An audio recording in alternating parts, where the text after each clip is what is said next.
Welcome back to the channel. నేను మీ Durga Prasad. Made for each other ఎప్పుడు ఎపిసోడ్ రివీల్ చేస్తాం, కానీ ఈ రోజు ఫైనల్ షూట్ అప్డేట్ మామ.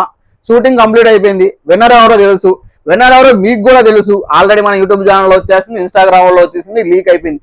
కానీ మనం ఇంకొంచెం ఇష్టం మాట్లాడదాం. విన్నర్ ఎందుకు అయ్యారు, వాళ్ళు చేసిన ప్రాసెస్ ఏంటి, బాటమ్ నుంచి టాప్ కి ఎవరెవరిని ఎలిమినేట్ చేసుకుంటూ వచ్చారు, అసలు షూటింగ్ వచ్చిన తర్వాత మన కంటెస్టెంట్లు ముఖ చిత్రాలు ఎలా ఉన్నాయి, వీళ్ళ గేమ్స్ ఎలా సాగాయి, ఇవన్నీ ఇంకా డీటెయిల్డ్ గా మాట్లాడుకునే ప్రయత్నం చేద్దాం. ఎవరికి అన్యాయం జరిగింది, ఎవరికి న్యాయం జరిగింది అనేది మాట్లాడదాం. సో మాట్లాడే ముందు మీకు తెలుసు కదా, మా వీడియోని లైక్ చేసేసి మా ఛానల్ సబ్స్క్రైబ్ చేసుకోండి. ఇప్పటివరకు ఇంకెవరు సబ్స్క్రైబ్ చేసుకోతే పక్కనే బెల్ ఐకాన్ ఉంటుంది, ఆన్ చేసేసుకోండి. ఓకేనా, మర్చిపోద్దు. అయితే నిన్న ఈ big made for each other shoot అయితే కంప్లీట్ అయిపోయింది. నిన్న మధ్యాహ్నం 3 గంటలకి show final grand finale shoot start అయింది మామ. 6 వ్రాపప్ చేసేసారు, క్లోజ్ చేసేసారు, సైలెంట్ గా అయిపోయింది. సో ఇది అయిపోయిన తర్వాత మన కంటెస్టెంట్ అందరూ వచ్చారంట మామ. ఒక ఇద్దరు తప్పించి అందరూ వచ్చారంట. ఆ ఇద్దరులో ఒకటి హరిత హరీష్ గారు, ఇంకోటి బ్రిటు అండ్ సంధ్య అట. హరిత హరీష్ రాకపోవడానికి రీజన్ మనకున్న అప్డేట్ ప్రకారం ఏంటంటే వాళ్ళు అవమానించబడ్డారు, వాళ్ళకి అవమానం జరిగిందంట షోలో, అందువల్ల రాలేదన్న అప్డేట్ ఉంది. బేసిక్ గా చెప్పాలంటే హరిత హరీష్ గారికి అవమానం ఎవరు ఇన్సల్ట్ చేయలేదు, వాళ్ళే చేసుకున్నారు అని మన ఫీలింగ్. సో ఎనీవే వాళ్ళ ఆ రీజన్ చెప్పుకొని రాలేదు.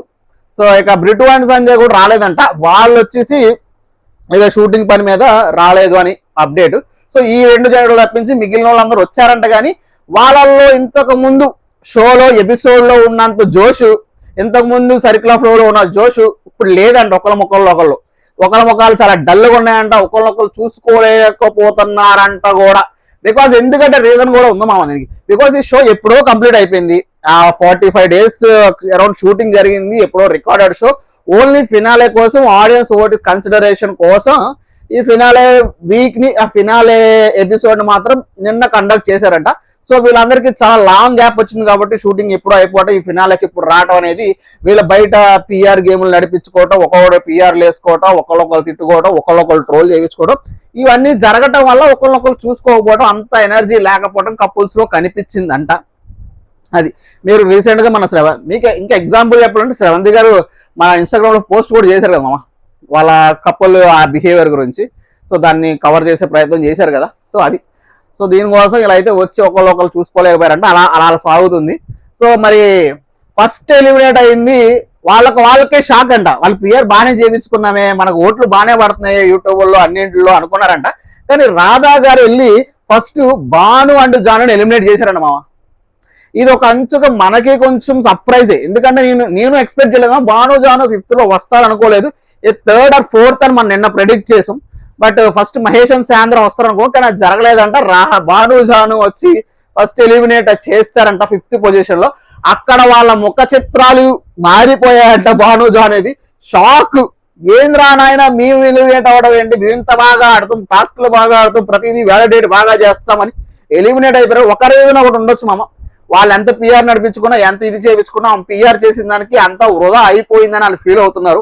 బేసిక్ గా ఏంటంటే వాళ్ళకి బయట అంత ఫ్యాన్ ఫాలోయింగ్ లేకపోవడం, కంపేర్ టు అదర్ కంటెస్టెంట్లతో చూసుకుంటే వీళ్ళకి అంత ఫ్యాన్ బేస్ లేకపోవడం, అంత అభిమానించే వాళ్ళు లేకపోవడం, చాలా తెలిసింది తక్కువ. కాబట్టి నార్మల్ ఆడియన్స్ నుంచి ఓట్లు కొంచెం తక్కువ పడే ఛాన్స్ ఉన్నాయి. కాబట్టి ఆ ఓట్ల కన్సిడరేషన్ లో వీళ్ళు 5th పొజిషన్ లో వచ్చారట. సో అందుకని వీళ్ళు ఎలిమినేట్ అయిపోయారు. ఇక 4th పొజిషన్ లో ఇది ఎవరు ఊహించలే, ఎస్పెషల్లీ నేను కూడా ఊహించలే. షో మొత్తం బాగా వాడుకున్నారు, తెలుసు. జడ్జెస్ కూడా వెళ్ళారంట, తీసుకొచ్చారంట, ఎలిమినేట్ చేశారంట, హట్ అయ్యారట. చాలా జరిగింది ఇక్కడ. మన 4th పొజిషన్ లో నటరాజన్ నీతో తీసుకొచ్చారంట. నటరాజన్ నీతో 4th పొజిషన్ లో ఎలిమినేట్ అయ్యారంట. మరి ఓట్ల కారణంగా, అలాగే ఓట్లు ప్లస్ జడ్జెస్ ఫేవరిజం కారణంగా. నాకు అర్థం కాలేదు, నేను బేసిక్ గా షాక్ అయ్యా, మీరు కూడా షాక్ అయ్యి ఉంటారు. బికాజ్ నటరాజన్ నీతో 4th లో వాళ్ళు ఎలిమినేట్ చేయడం ఓకే అనుకున్నా, వాళ్ళు 4th పొజిషన్ కి మరీ డిజర్వ్ చేయరని నా ఉద్దేశం మామ. నా ఉద్దేశం ఏంటంటే 4th పొజిషన్ కాదు, ఏ 2nd మేబీ కుదిరితే 1st. బికాజ్ ఈ షో నిలబడింది ఆయన వల్ల, ఈ షో నిలబడింది ఆయన అగ్రెషన్ వల్ల, ఈ షో నిలబడింది ఆయన కాంట్రవర్సీల వల్ల. వీళ్ళిద్దరి మధ్య కంపాటబిలిటీ బాగానే ఉంది. అయితే ఎలిమినేట్ అయిపోతున్న వాళ్ళని ఎలిమినేట్ కాకుండా ఉంచారు, వెళ్ళిపోతానన్న వాళ్ళు వెళ్ళిపోనివ్వకుండా చేశారు ఈ షో వాళ్ళు. నిలబెట్టుకున్నారు. నాకు తెలిసి నటరాజ్ మాస్టర్ని నీతుని బాగా వాడుకొని స్క్రాప్ లాగా తీసుకెళ్లి 4th పొజిషన్ లో పెట్టారని నా ఉద్దేశం. బికాజ్ మన యూట్యూబ్ ఛానల్లో మనము పోల్స్ పెట్టినా సరే అలాగే బయట సోషల్ మీడియాలో కానీ వేరే వేరే యూట్యూబ్ ఛానల్ వాళ్ళు పోస్ట్ పెట్టినా సరే నటరాజ్ మాస్టర్ అలాగే మన కామెంట్లో కూడా ఎక్కువ నటరాజ్ నీతు అని వినిపిస్తూ ఉంటది మామ. కొద్ది వాళ్ళ ఫాలోయింగ్ బాగానే ఉంది. వాళ్ళు గత సీజన్ లో బిగ్ బాస్కి వెళ్ళి నటరాజ్ మాస్టర్ వాళ్ళకి బయట కొంచెం ఫాలోయింగ్ ఉంది. ఓట్ల పరంగా చూసుకున్నా వాళ్ళకి కొంచెం పడే ఛాన్స్ ఉంటది. మరి ఏమో మరి ఈ 4th పొజిషన్ లో తీసుకురావడానికి మరి వాళ్ళకే రీజన్స్ అనిపించిందో మరి నాకు అర్థం కావట్లేదు. సో కొంచెం వాళ్ళకి అన్యాయం జరిగిందని నా భావన. బికాజ్ వాడుకొని వదిలేశారు, అంత డిజర్వ్ కాదేమో. మరి 4th పొజిషన్ ఏంట్రా బాబు అన్నట్టు అనిపించింది, మరీ కాదు. సో ఇదైతే జరిగింది, పెద్ద రచ్చే జరిగిందంట.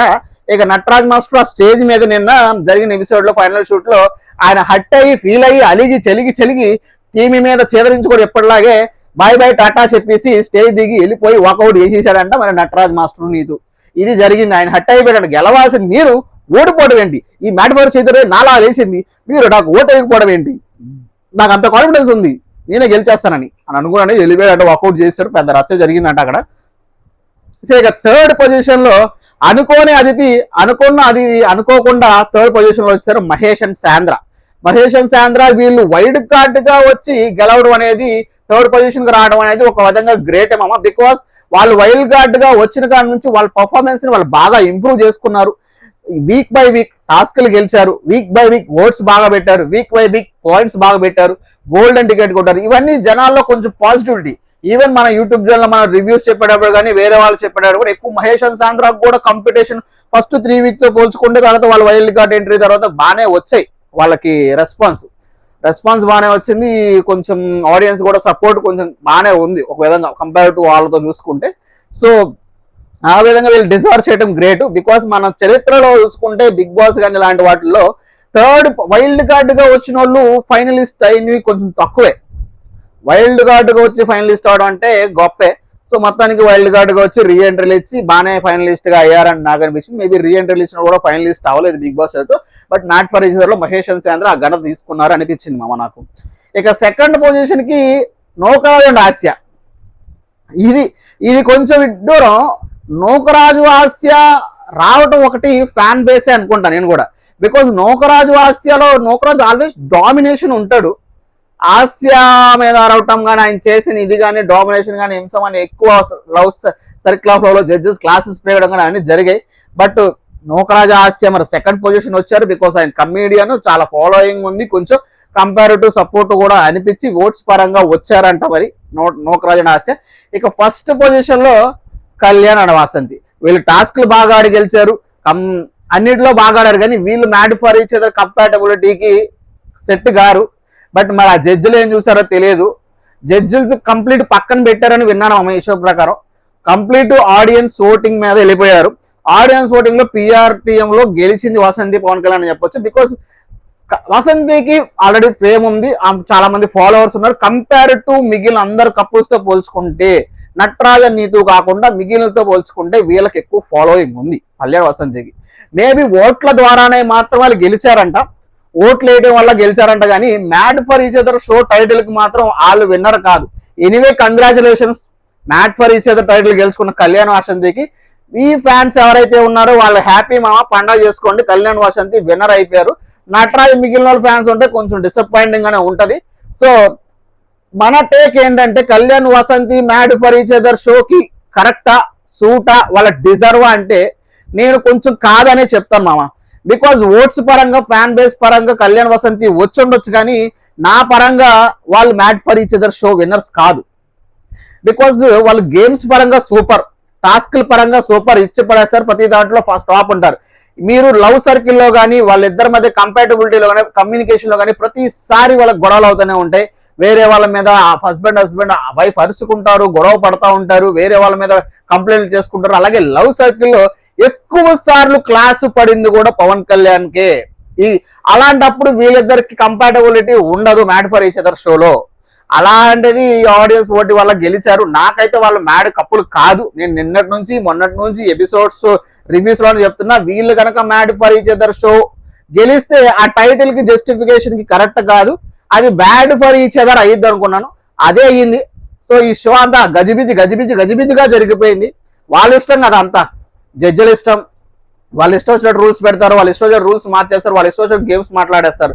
ఇక అన్ని ఇష్టం చోటు చేసుకుంటారు కాబట్టి వాళ్ళకి ఇచ్చి కప్పు సర్ది పెట్టారు. మరి మీకు ఇష్టమా, మీకు ఓకేనా వాళ్ళకి రావటం అనేది మీ ఇష్టమా, మీరు కామెంట్ లో చెప్పండి. అయితే ఈ దానికి సీజన్ 2 కూడా ఉందంట. సీజన్ 1 కొంచెం పర్లేదు అనిపించిందని ఫీల్ అవుతున్నారంట టీము. కాకపోతే ఈ సీజన్ లో వాళ్ళు చాలా చాలా తప్పులు చేశారు, హోస్టుల పరంగా కానీ, జడ్జిల పరంగా కానీ, కంటెస్టెంట్ పరంగా కానీ. బికాస్ కంటెస్టెంట్ ప్రతిసారి నేను వెళ్ళిపోతా అంటాం, వాళ్ళకు వాళ్ళు ఎలిమినేట్ అయిపోవడం, ఎలిమినేషన్ ప్రాసెస్ సరిగ్గా పెట్టకపోవడం, హోస్ట్ వచ్చేసి ఆవిడ ఇష్టం వచ్చినట్టు ఆవిడ గేమ్ పాడటం, ఆవిడ ఇష్టం వచ్చినట్టు గేమ్ పాయింట్స్ మార్చేయటం, లవ్ సర్కిల్లో జడ్జిలు ఏం పెడుతున్నారో, ఒక జడ్జి ఉందో లేదో కూడా మనకు తెలియనిది, ఓన్లీ అనిల్ గారు రాధా గారే ఉండటం, ఇవన్నీ జరిగాయి మనం చూసినప్పుడు. సో ఇలాంటి తప్పులన్నీ తెలుసుకొని సెకండ్ సీజన్ లో సరిదిద్ది మంచిగా పెడతారనుకున్నాం. ఎక్సెప్ట్ గేమ్స్ అయితే వండర్ఫుల్ గా పెట్టారు మామ. గేమ్ ప్యాటర్న్స్, గేమ్ పెట్టిన విధానం చాలా బాగా అనిపిస్తుంది. మిగిలిన తప్పులని తెలుసుకొని సెకండ్ సీజన్ కి ఇంప్రూవ్ చేసుకోవడానికి చాలా పాజిటివ్ తో ఉన్నారంట టీము. మరి తప్పులను ఎలా రెక్టిఫై చేసి సెకండ్ సీజన్ ఏ కప్పుల్స్ తో వస్తారనేది చూద్దాం. సో ఇక ఫైనల్ గా అయితే మీకు కళ్యాణ్ వాసంతి గెలుపు శ్రేయస్కరమా, మీకు నచ్చిందా, వాళ్ళు నిజంగానే mad for each other title కి జస్టిఫికేషన్ ఉంటారా అనేది అవునా కాదని మీకు కింద కామెంట్ చేయండి.